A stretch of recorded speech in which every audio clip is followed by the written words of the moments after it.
What is going on, everybody? Welcome back to another video. Listen, I know I've been gone for a little bit, but some of my equipment broke. I was busy, holidays, Christmas, you guys know how it is. But I'm back to making videos. I'm gonna be getting back on the grind, I promise you. And today is a special day because today's the last day of the regular season. So we know the order of the first 18 picks in the draft, right? So I think our mock drafts can start to be a lot more accurate because we're not projecting picks for the first half basically. So I'm very excited to get into it. I'm very excited to get my first mock draft. I'm going to consider this like mock draft number one technically, but number one will actually be after the Super Bowl. But you guys get it. So let's go ahead and start with the mock draft. Again, much has been made of the Justin Fields situation in Chicago. Are they going to keep him? Are they going to trade him? And I was under the belief that they were probably leaning to take Caleb anyways. But if Justin Fields went out, finished the season by kicking Green Bay's ass in Green Bay, put up a big stat line, that the fan base, the front office, the coaching staff would advocate for him. That didn't happen. They put up less than 10 points in Green Bay. That game was technically only an 8-point game, but it wasn't even that close. And I think now the decision is going to be Caleb. Going to be Caleb 100%, right? So I think, you're looking at the Bears. It's pretty obvious. You take the best quarterback at number one. You can't trade down 2 years in a row at number one if you're not 100% certain about Justin Fields, which I don't think they are. Caleb Williams goes first overall. Now, for the Washington Commanders, this is one of the new loopholes, I think, of this draft.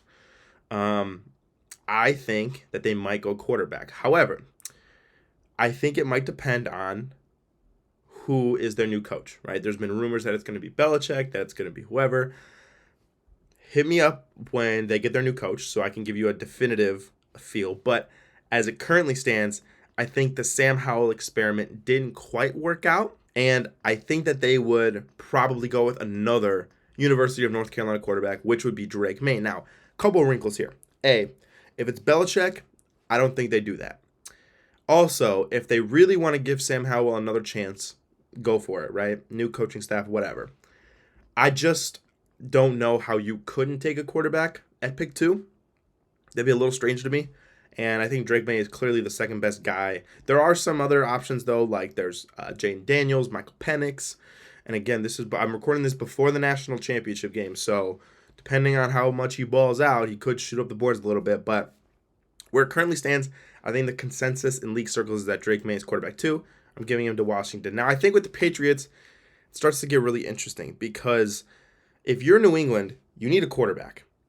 You need a quarterback. But if Drake May is not available at 3, do you think that they would really kind of reach on a guy like Jaden Daniels at 3, like a Michael Penix, like a Bo Nix? J.J. McCarthy is going to be even in there. So I just don't know. What I could see the Patriots doing is building back up the trenches. But again, when you're running out Mac Jones and Bailey Zappi, like whatever new coach is in there, he's going to want to save his job. So I do think that they go quarterback as well. Jane Daniels is definitely the most exciting prospect still available. I think maybe he goes to the Patriots at 3. We got back-to-back-to-back quarterbacks in this draft. I'll make it quick.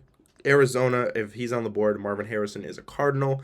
Was really hoping they made that field goal against Seattle so that he wouldn't be a Cardinal, but he looks like he's going to be a Cardinal as well. The Chargers, listen, they need receiving help. I think Keenan Allen and Mike Williams will not be on the team next year due to cap reasons. Quinn Johnson really didn't work out. You have a stud in Justin Herbert. You got to give him some weapons. Malik Neighbors, I think, at 5 is a fine pick for the Chargers. Now with the Giants. So there was some speculation that maybe they could go quarterback, but again, I just think with the amount of money they're paying Daniel Jones, it's probably not realistic in this draft. So what else do they need? Well, they need, receivers. I could see Rome Odunze. I doubt the draft starts with 3 quarterbacks, then 3 wide receivers, though. And 6 is maybe a little rich for Rome Odunze, just being honest. But I can see them maybe going with a Brock Bowers here. I really do think that he is a special talent. The Darren Waller thing didn't really work out. Plus, he's older now. I can see Brock Bowers going to the New York Giants at 6th overall. At 7th, Tennessee Titans up on the board. Listen, you have a few really, really good tackles. Joe Alt, Olu Fashanu. I personally think that Olu Fashanu is the best tackle in this class, and I think that that would be the pick there for the Tennessee Titans. They love to build up the trenches. They love to, be a tough, physical, grind football team. I think Olu Fashanu is going to help that, right? Now for the Falcons. Desmond Ridder and Taylor Heineke are not the guys. Let's just be honest here. Sorry, Arthur Smith. I don't really think that you're going to be the coach next year, to be honest with you. So, where does that leave the Atlanta Falcons in terms of quarterback? Well, Michael Penix Jr. I think is a very intriguing name to watch here. Michael Penix, he showed all the ability. He's accurate. He's got a good arm. He throws a beautiful deep ball. And if the Falcons want to get a guy who they can protect, because their offensive line is pretty good, you saw what having good weapons did for him at Washington. I think Michael Penix, and again, he's currently projected the number 19th prospect, right? Say he balls the fuck out, wins the national championship, I could see that going way high. I'm going to have Penix going to the Atlanta Falcons at pick number 8. Now, for the Bears, I think that you got your quarterback first overall with Caleb Williams. Next, I think you want to go with a receiver to complement DJ Moore, because while DJ Moore is great, the depth at wide receiver really isn't good for the Chicago Bears right now. Give me Rome Odunze out of Washington. Back-to-back Huskies, I think, come off the board here. I think that is a very successful draft for the Bears. You get a stud receiver, and you get a stud quarterback, now who has 2 stud targets. New York Jets, I think it's clear as the day is bright that they need help on the offensive line. If they would like Aaron Rodgers to play more than 4 snaps next year, I think that they're going to have to invest heavily into tackle. Now, I do really like Latham out of Alabama. I think that's a little rich to take him in the top 10. I would take Joe Alt, the left tackle from Notre Dame. He's got a little bit of flexibility. And again, you're getting some offensive line reinforcements for Aaron Rodgers. Minnesota Vikings. Now, I could also see them going quarterback here. Bo Nix is still on the board. Again, I think to take any of these other guys, it's a little bit rich. Bo Nix, J.J. McCarthy, right? I don't think that's, I think it's too high to take those guys. But we have to see what happens with Kirk Cousins. If they're unable to re-sign Kirk Cousins, I can see the Vikings trying to make a move up in the draft, maybe to kind of the Giants or Chargers range. I could see the Chargers trading down, and I really could, in this draft. But let's go ahead and pick best player available, because they just need guys right now. I also think that if we're talking about positions of need and everything like that, they have a few. I think interior defensive line, Johnny Newton would be awesome. I think Dallas Turner would be awesome. I would probably go defense, to be completely honest with you. And again, if you're in this Brian Flores scheme, blitz heavy, you can get after the quarterback. I think you need good corners. I would probably go with Nate Wiggins here. I just think it adds more talent to that corner room that they have. And, Byron Murphy was pretty good last year. He's long. He's tall. What's his height at again? Let me check it out. Yeah, he's 6'2", 185. I mean, he's a long physical corner. And I just think that he would fit good in the Brian Flores system. Denver, again, I'm really thinking that you're going best player available. You have a lot that you need. It says quarterback. They're not going to be able to get one of the top guys at 12, I don't think, unless Penix falls, which I kind of doubt. I honestly could see Bo Nix here. And if they don't really like a lot of the top guys in the draft, I could see it. I could probably see Denver going quarterback later, though, as well. But, if we're just looking right here at some of the players, I think that they've really missed the absence of Bradley Chubb in years past. They haven't had that dominant pass rusher. Dallas Turner, I think at 12 is a good pick for them. Oakland, Las Vegas Raiders here at pick number 13. Now, if there's anything we know about the Raiders, is that they like physical freaks. They do. And they like the guys that are super fast. And honestly, you cannot tell me that we are not a good 40-yard dash away from Cooper DeJean being a Las Vegas Raider. They need corners. He's probably going to test really well at the combine. The Raiders love that shit. They always have loved that shit. They can't help themselves, right? They can't help themselves. If you run a fast 40, you're an Oakland Raider. Oh my God, what Oakland Raider? What am I in 2015? Anyway, you're a Raider. Let's just call it. The Saints, again, kind of need everything. You're in cap hell right now. If I was the Saints, I would go for a pass rusher. I would go for a Jared Verse. I would go for a Latu from UCLA. I would probably prefer Jared Verse. Again, a lot of this is going to depend on the test, but 6'4", 260. Big boy, moves around. You could go chase the quarterback. I would go that for the New Orleans Saints. Now, for the Indianapolis Colts, maybe there's a hot take. I actually think that they need a receiver. And I'm going to go ahead and look at the receivers available right now. Brian Thomas, Troy Franklin, Lad McConkey, Emeka Egbuka, he's a little bit down the line. A.D. Mitchell's moved down a little bit. I think that you want to surround Anthony Richardson with as many talented playmakers as possible. Michael Pittman is a free agent. Alec Pierce really hasn't worked out. So if you want to look down the line here, Brian Thomas Jr., the other guy from LSU, I thought had a really good year. I would probably go that. Again, surround Anthony Richardson with some really good playmakers. Seattle Seahawks, my boys, my dogs, my Hawks, if you will. Here's the thing. Their run defense has been terrible the last 2 years, like 30th last 2 years. And, regardless if they keep Pete Carroll or not, that is an issue that they're going to have to address. I think Johnny Newton right here out of Illinois is a perfect supplement for not taking Jalen Carter last year. Also, the last time they took a defender from Illinois, worked out pretty good. Devin Witherspoon is awesome. So I think defensive tackle is an area of need, and I'm going to go ahead and take that. I could also see, a Latu or anything like that. I think defensive line is probably the pick at 16 if one of the top 3 quarterbacks don't fall. Jacksonville Jaguars.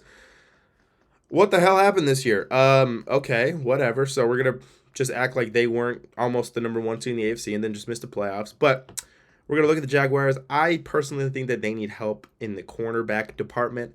I think Kool-Aid McKinstry is a good pick for them. I think that it fits a need and it can give a playmaker to that defense who actually is very opportunistic. Looking at the Cincinnati Bengals, they do need tackle. J.C. Latham and Fuaga from Oregon State are 2 very enticing prospects here. I probably prefer J.C. Latham just because I think he could play right tackle as well if, Orlando Brown is going to play left tackle. I will take J.C. Latham here. Again, let's keep Joe Burrow upright. Let's keep him healthy. Good things happen when Joe Burrow was on the field for the Cincinnati Bengals. Let's keep it that way. So the first 18 picks we know about, right? 19 through 32 is, I guess, projections for the playoffs. Who knows who's going to win? Let's do it right here. Packers. They're a young team. They are statistically, I think the youngest team in the modern era to make the playoffs. Good for them. Very, very happy. Just kidding. I hate their guts. Anyway, I think, personally, they could use a little bit of help on defense, right? I understand Joe Barry's not very good, but I really don't think that their personnel on defense is elite either. I think they could use some pass rushers. I think they could use some corners. I'm going to go with Latu out of UCLA for the Green Bay Packers. Help beef up that pass rush. All of a sudden, now you got Rashawn Gary. You got the guy who you took last year in the first round from Iowa, whose name I can't remember, Lucas Van Ness. And you got Latu from UCLA. I think that's a pretty formidable pass rush, and that'll kind of mask some of the issues that you have in the back end as well. Tampa Bay Buccaneers. Now, Baker, I think, has deserved another year, in my opinion. And I think that, again, you kind of have to beef up that defensive line. The defense is not great. It's not terrible, but it's not great either. I would go with Braylon Trice from Washington. Same logic as Michael Penix. I think if he balls out in the national championship game, we could see him shoot up a little bit. And obviously the combine is huge for all of these guys, but, that's just what it is right there. Arizona Cardinals. Again, they kind of need help everywhere. Let's just kind of go best player available. Obviously, they're not going to go with Bo Nix, but I could see them taking another tackle. All of a sudden, you have a really good tackle duo forming with Paris Johnson and Fuaga from Oregon State. And I think that keeping Kyler Murray upright should be priority number 1 for the Arizona Cardinals. Los Angeles Rams. Now, they've done a really good job the last couple of years of supplementing their team with cheap young talent. And they've hit on a lot of picks. Kyron Williams, they hit on Puka, they hit on Byron Young. They've hit on some of these guys. So what are we going to target and what are we going to do to kind of supplement this team more and move this team into its next era? Well, to be honest with you, you might want to go with Terrion Arnold if you're in a win now mode. But honestly, if I'm looking at the Rams and I'm Les Snead and I'm Sean McVay, I'm saying, how many more years do we have with Matthew Stafford, realistically? And I'm thinking a guy like Bo Nix, who is very raw. Again, he can sit a year or 2 behind Matthew Stafford, learn the ropes, and then he can have Sean McVay as his coach. I think Bo Nix pick. The Bo Nix pick right here very much follows in the Jordan Love footprint. You know, they laid out the blueprint of, hey, Jordan, you're this really raw, you know, gifted quarterback. We're going to sit you for a few years behind a veteran Aaron Rodgers, who's, you know, been one of the best quarterbacks in the league. After 3 years, you're going to play, you're going to start. I could see a very similar thing happening with Bo Nix. Pittsburgh Steelers, they do need interior offensive line. They do need some linebackers, and they do need some defensive backs. Terrion Arnold, I think, is a good pick right there. They got Joey Porter Jr., who I think is a stud. Pair him up with Terrion Arnold, and I think good things are going to happen for this defense. The Buffalo Bills, you got to go receiver. You got to go receiver. Stephon Diggs is not getting any younger. Your other receiving options are inconsistent at best. I think Troy Franklin from Oregon is probably your best bet right here. Philly. All right. So as it currently stands, Philly are on a just massive downtick. And honestly, I think that they could use a playmaking safety. I like Carmen Kitchens out of Miami. I think he could really add some playmaking ability to this safety duo. Reed Blankenship, get out of here. I like Sidney Brown. I think he's physical. He can stay. Kansas City Chiefs on the board. And again, they're going with wide receiver. Like, I don't know what it is. Lad McConkey, probably not your number one guy, but again, they're so desperate for receivers. Just looking at the size profile, he's 6 foot, 185, not big by any means. I mean, let's look at some of these other guys. Devontae Walker, he's definitely bigger. I would probably go with Walker here. Maybe a little bit of a reach, but again, they're so desperate for receivers. I think that they need to do pretty much anything possible. Houston Texans, who are going to be picking later in the draft via the Cleveland Browns. I don't know. Again, you have a young team, a very talented young team. I think you probably want to add to the secondary. Kamari Lassiter, I really like out of Georgia. I think that works. SEC guy, gonna play physical, gonna pair nicely with Derek Stingley. I think Detroit Lions, you got to go defense here. You really got to go defense. Chris Braswell, I think, is a good pick here. More pass rushers. Just keep it going. Just get after the quarterback because your secondary really is unable to hold up, unfortunately. All right, and then for Miami, offensive line, I think, is a very important thing for especially offensive line depth. Teron Armstead is oft injured, unfortunately. Amaris Mims, I think it's a good pick for the Miami Dolphins right here. Dallas Cowboys, I would argue that you probably would love another offensive piece opposite of CeeDee Lamb because he is commanding a lot of attention right now. Brandon Cooks, we don't know how many years he's going to be on the Cowboys. Lad McConkey, why not, man? I mean, he's a playmaker. I think he'd fit well with Dak Prescott, who's a facilitator, and I think at worst case scenario, he'll get some eyes off of CeeDee Lamb. For the 49ers, they need corners. I really do think that they need corners. And right here, cornerback from Missouri, right on the board. It kind of just falls into your lap pretty well there. I mean, let's just take a look at Enos right here. He's, 6 foot, 188, pretty good grade. Played well against LSU with those good receivers. I think the 49ers like corner depth. The 49ers always seem to have no corners. It's just a funny thing. They always just have no corners. So I would give them some corners.